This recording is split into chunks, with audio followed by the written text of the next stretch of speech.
everybody, so welcome to this new video. I wanted to make this video because my friend gave me this mint tin and I already ate like all the candy inside, but before I even ate the candy I thought it was like the perfect size to put watercolors in. So I have some watercolors in here. These are White Nights watercolors and they just fit perfectly in the pan. And for this video I wanted to give like a quick tour of my outdoor sketching kit and also sample this palette with these three colors. So I have this small notebook. It's a Square Art Creations notebook, and this is a sticker I got from when I got my first tattoo. I like the paper. It's like not really watercolor paper, but I like the way watercolor dries on it. This is what I use for sketching usually. It's water-soluble graphite. I like to use them as pencils. Like even if I don't wet them, I like the way they work on paper. And when I wet them, I like the kind of effect that they give. Yeah, usually I use like real brushes even when I'm outdoors. But when I don't have like real brushes, I use these. Yeah, this is my palette, and then there's water inside it now, so I can't collapse it, but it's this collapsible cup. Usually I use it when I have like my real brushes with me, but sometimes I have no choice but to use my fake watercolor brush. Although for this day, I think I will use a mix of both. That's it. I'll do like a short tour of the inside. So what it is so far. This is just from a figurine that my sister gave me. Quotes from a song I've been listening to a lot these days. Tag from a bag I bought. And we went wakeboarding and I sketched the sunset when we were done. And these are just some things I painted in Baguio in a cafe. So this was like a grilled cheese, strawberry taho. And then just the view of the cafe that we were in. Then these are portraits of my friends because I like drawing the people that I hang out with. The cream puffy in good taste is exceptional. Or I'm just like really biased towards it because it's like cheap and huge. Then the boat that we rode. Then more stuff. It was raining and I couldn't go anywhere, so I went into a cafe. Then I just drew. And there's this black dog that came near me while I was drawing. Then more views.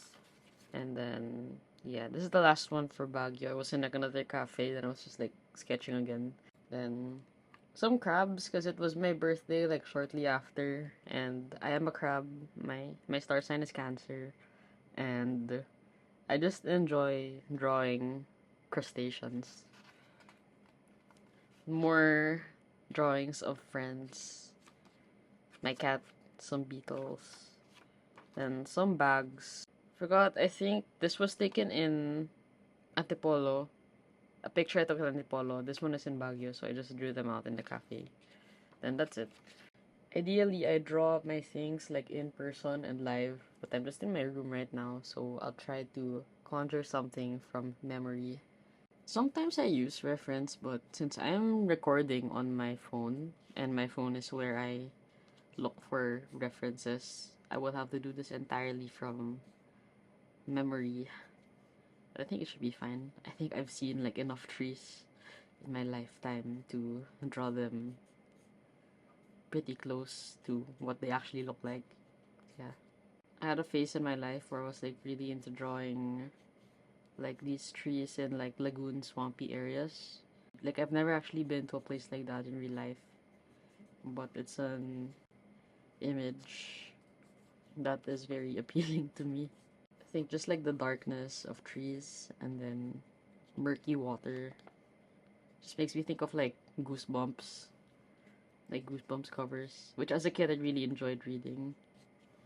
Like someone asked me, like somebody commented on my sketchbook video, which kind of it got like a lot more views than anything else I posted like in my life about how I managed to sketch so much while I'm with people. Well, one, usually like most of the bigger ones I was like alone, but also I think it helps to have people who are very patient with you and to sketch in places where they can also just relax. So for me, that's my family. They like to hang around in cafes and nice views. So I end up like being lucky enough to draw in a cafe with a nice view, and I draw like whatever's in front of me live.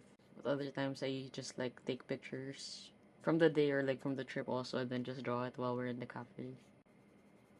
Little cave with like leaves growing on top. Yeah, it's what I look for like when I'm in nature, like little crevices where things may live. I think that's cool. I think like there was one time we went hiking and then we were hearing like these weird frog sounds, but we couldn't figure out where the frogs were coming from. And then there was like this tree trunk and we looked inside and all the frogs were there, and I thought that was a really cool memory. I'm going hiking again this weekend, but I don't think I'll be able to bring this. Or I'll bring like another sketchbook because it might rain. And I think this one is too, as of now, it's too precious for me to subject to those kinds of elements. Yeah, I think I'll just draw like a person here so there's like a character somehow. Okay, I think that is just a bit more, and I think that should be enough. Then we can get to painting. It's another cat.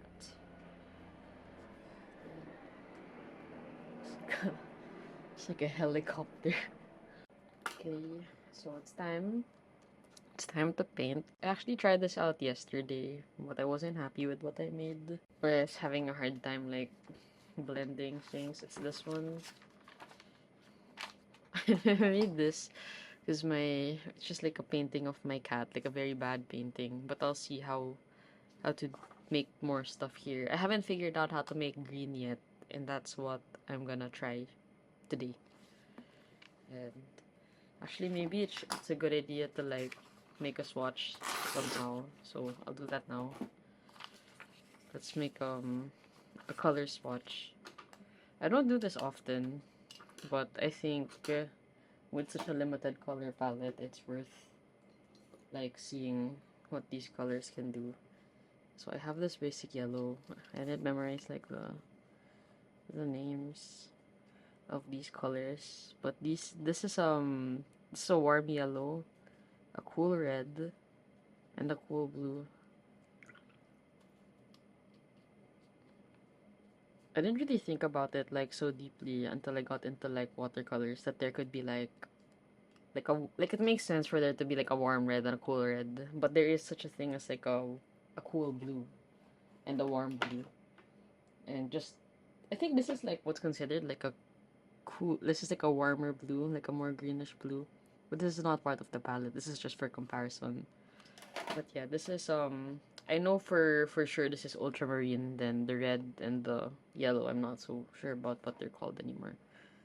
But yeah, let's try to make a green. Just yellow and some blue. Oh, it's kind of murky. It's really hard. Okay, maybe if I add more. Yeah, okay, that's better. And then if I want like a darker green. Okay, I think I can work with that.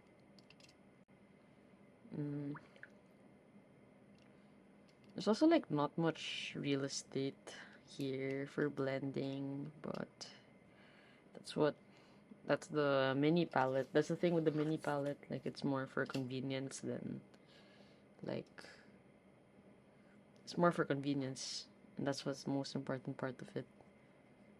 I think I'll just do like the dark parts first, just so I know how to segment my colors. Yeah, see if like you mix the colors wrong, it's just gonna turn out like really murky. Like over here, like just gray. Not that there's anything wrong with gray, but it's just not gonna be as vibrant. And the next step after this is figuring out how to create a brown.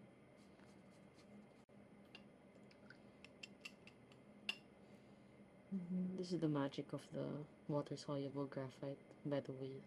Like, you can see that it just like just melts with water. And I can control it, like, can make like some blurring effects, some value effects. I think it's really cool. I think the essence of outdoor painting for me is just accepting that it's not gonna be perfect, and that's part of the charm of it, that it was something that I was able to make in the moment, and I was able to capture it somehow. I like being able to collect souvenirs through my art. Like I consider like if I did this outdoors, it would be like a good souvenir of that moment. And it just feels so personal in a nice way, like something to look back on. And kind of like just being able to draw the moment makes it more vivid to me, like when I look back on it. Okay, so I'm trying to make like a brown here. So I mixed the yellow and the red. And to make it darker, like the value darker, I'll add a bit of, I think that's too much. I'll add a bit of blue. So there, I think this is like, yeah, this is suitable brown, I would say. Just get a bit darker in some places. Yeah. Looks kind of like purplish tone.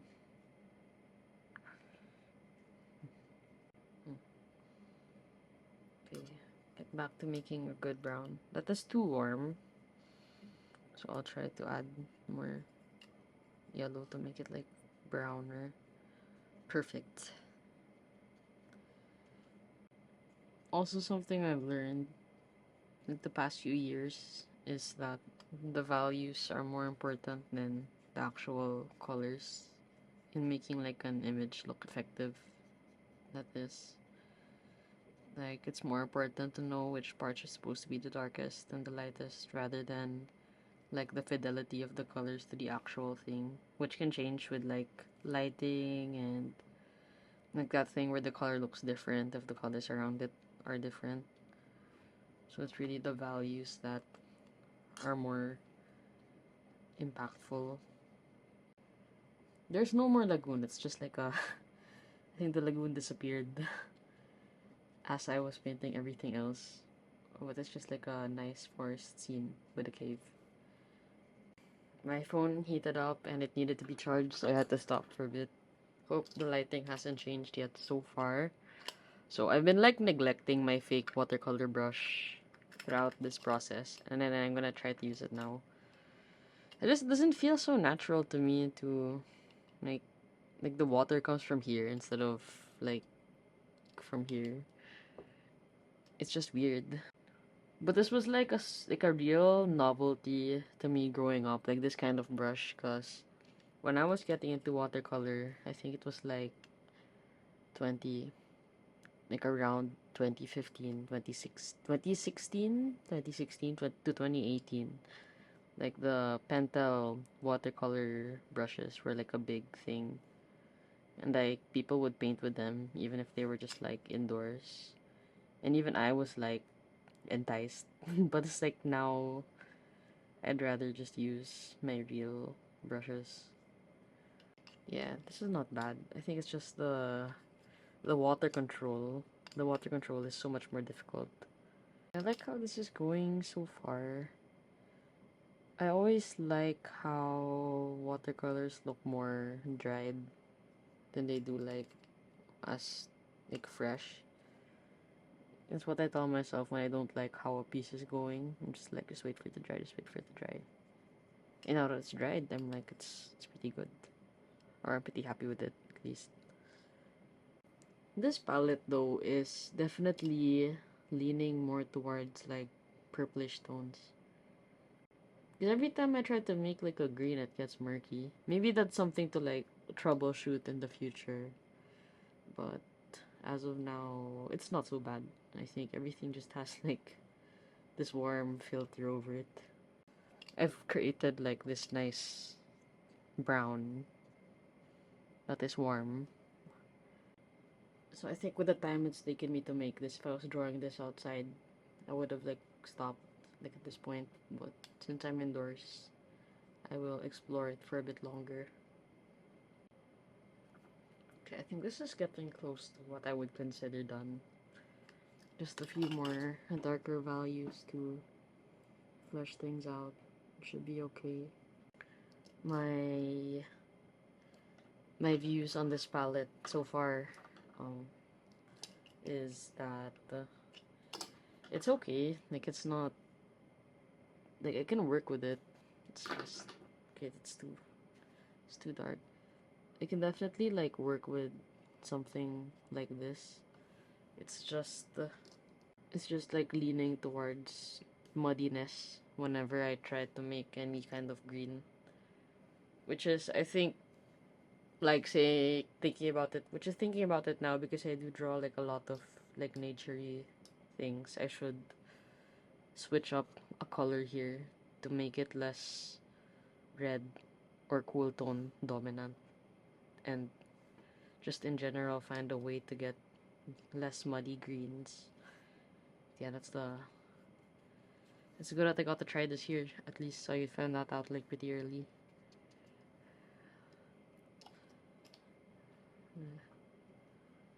Also, I just really don't like painting with this, so I went back to my real brushes. Mhm. Hmm. I think it looks a bit abstract, but I'm I'm okay with it being like this. This is what my palette is looking like right now. It is kind of an issue that the palette space is so small, but that's the appeal of this. Like it's portable. I mean, I think the inevitable thing is that with the limited colors and the small space we're mixing, there's like a greater risk of muddiness. But I think it's not so bad. It has like its own charm. Okay, I think this is a reasonable level of dryness now. So this is the final piece. I will put on like the scanned version like right now. The biggest issue with this palette for me is that it very cool toned in a way that is not forgiving to greens, because every green that I've mixed has come out kind of muddy, and I think that is because of the ultramarine. Like if I look back on this color chart that I made, I think if I had like a warmer blue, things would have worked out. So I don't know if I'm gonna swap out the ultramarine because I really love ultramarine, but I think in times of color scarcity, I need to replace it to something that is more flexible. But yeah, I think this palette is really cute. I think if I wasn't so particular about my greens, I would keep all the colors as is. But I am, so I have to change it. I really love this tin, so thank you, Nina, for this peach candy, sugar-free peach candy from Sanrio. It perfectly holds like 3 colors of my White Knights paints. I'm thinking about what color to replace this ultramarine with.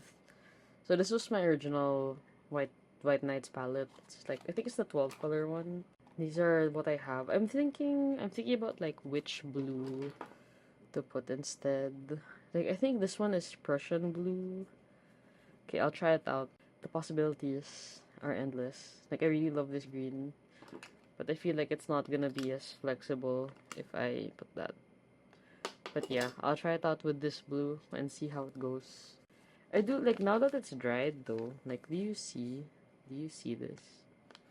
Blended like so nicely, even if it's like kind of muddy.